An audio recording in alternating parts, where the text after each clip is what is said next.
Hello students, welcome to Vidya institute. Class 11th NCERT miscellaneous exercise का question number 9 करते हैं आज की क्लास में। If 4 digit number greater than 5000 से ग्रेटर 4 डिजिट की नंबर बनानी है, formed by the digits 0 1 3 5 7 0 1 3 5 and 7। इनमें से कोई भी नंबर हम यूज कर सकते हैं और इनको यूज करके 5000 से बड़ी 4 डिजिट की नंबर बनानी है। अब उन नंबर्स में से what is the probability of forming a number divisible by 5। जो नंबर बनेंगी उसमें से इस बात की प्रोबेबिलिटी बतानी है हमें कि नंबर 5 से डिविजिबल है। दो केस हैं when the digit are repeated. अगर हम डिजिट रिपीट कर सकते हैं और सेकंड केस में डिजिट नॉट रिपीटेड। ठीक है, 5000 से बड़ी 4 डिजिट की नंबर बनानी है और फिर उनमें से हमें इस बात की प्रोबेबिलिटी बतानी है कि नंबर डिविजिबल बाय 5। तो पहले फर्स्ट केस ले लेते हैं। और आप सभी को पता है कि प्रोबेबिलिटी निकालना है तो टोटल आउटकम्स निकालने पड़ेंगे। तो सबसे पहला काम हमारा होगा total 4 digit number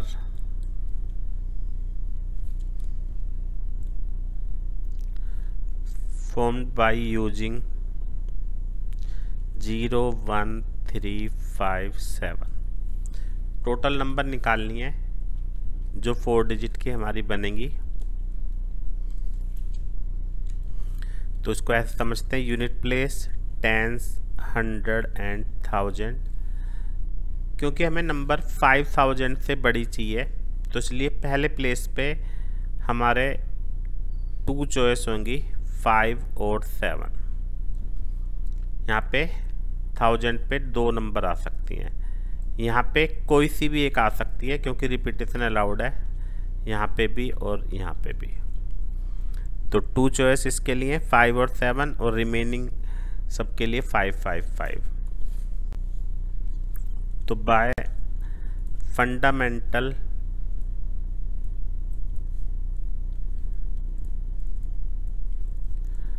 principle of counting तो कितनी नंबर बन गई टोटल नंबर्स? 2 × 5 × 5 × 5 250। अब यहाँ पे एक बात समझने की है जो बहुत ज़रूरी है कि ये जो 250 नंबर्स हैं इनमें से एक नंबर 5000 भी होगी क्योंकि रिपीटेशन अलाउड है। तो यहाँ पे हमारा 500 भी आएगा। तो लिख देंगे क्लियरली इट इंक्लूड्स 5000। तो इसका मतलब नंबर ग्रेटर देन 5000 कितनी हो गई? 250 - 1 249। ये टोटल आउटकम्स होंगे। अब हमें निकालना है 5 से डिविजिबल नंबर। 5 से डिविजिबल नंबर कौन सी होंगी जब रिपीटेशन अलाउड है? तो ऐसे निकालेंगे टोटल नंबर डिविजिबल बाय 5। तो इसको भी हम ऐसे समझ लेते हैं।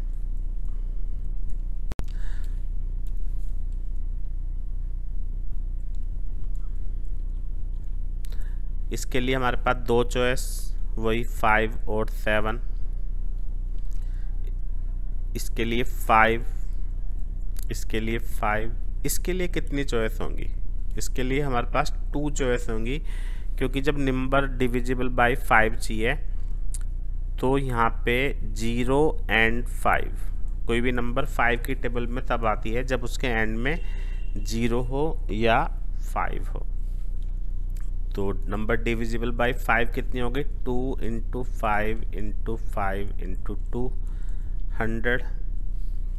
और ये भी बात है कि इसके अंदर भी 5000 आएगी।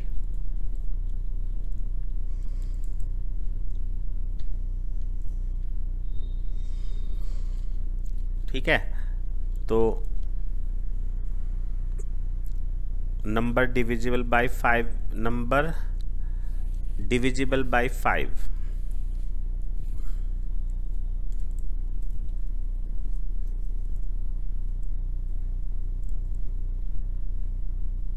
ग्रेटर देन 5000, कितनी हो गई 100 माइनस 199। तो हमने फेवरेबल आउटकम्स भी निकाल दिए एंड टोटल आउटकम्स भी। तो फर्स्ट केस में हमारी प्रोबेबिलिटी क्या हो गई, रिक्वायर्ड प्रोबेबिलिटी 99/249 है ना। इसको हम सॉल्व कर लेते हैं, 3 से कट जाएगा तो 33/83।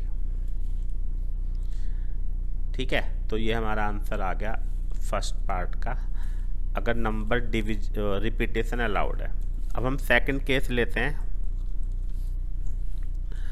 अब रिपीटेशन नॉट अलाउड है ना। तो रिपीटेशन जब नॉट अलाउड होगा तो फिर पहले की तरह करते हैं, टोटल 4 डिजिट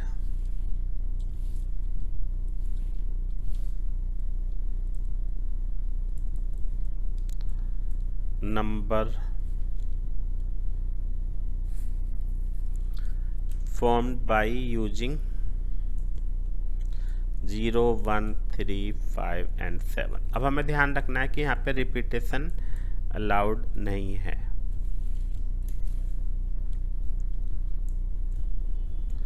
तो इसके लिए हमारे पास दो चॉइस हैं, 5 और 7 है ना। एंड क्योंकि रिपीटेशन अलाउड है इसलिए यहाँ पे अलाउड नहीं है, तो जो नंबर यहाँ पे आएगी वो यहाँ पे नहीं आएगी।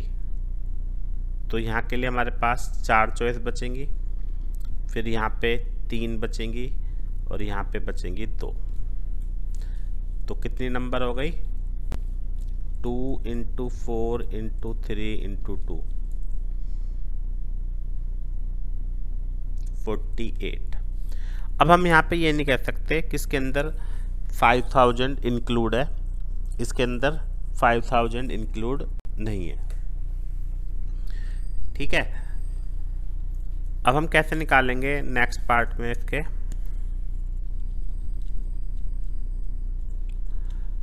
फोर डिजिट नंबर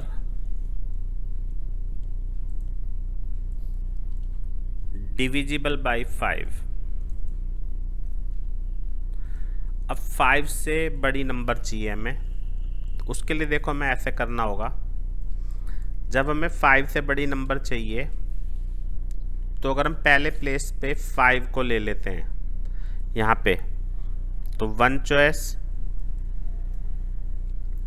और यहाँ पे हम ले लेते हैं 0, तो इसके लिए 3, इसके लिए 2 और ये 1, तो टोटल हमारी 6 नंबर बन गई अगर हम स्टार्टिंग 5 से करते हैं और एंड में 0 लेते हैं। ठीक है, और अगर हम यहाँ पे ले लेते हैं 7 को,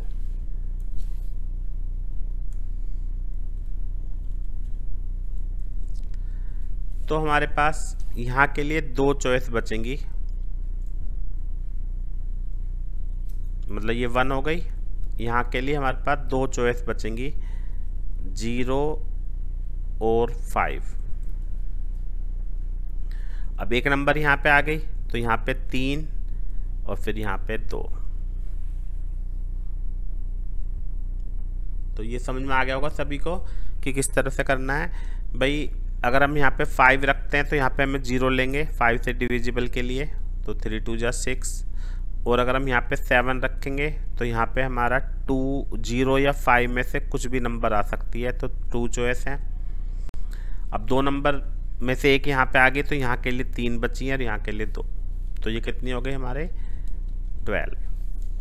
तो 4 digit number divisible by 5 are 6 + 12 18।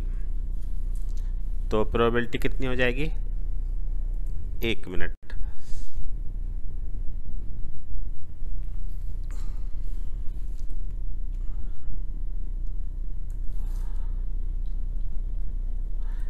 18 तो रिक्वायर्ड प्रोबेबिलिटी 18/48, 3/8 हमारा आंसर हो गया। तो दोनों केस में मैंने आपको बता दिया कि इस क्वेश्चन में क्या करना था। इम्पोर्टेंट क्वेश्चन है, उम्मीद है सभी को समझ में आ गया होगा। और अभी स्क्रीन पे आपको प्लेलिस्ट नज़र आ रही होगी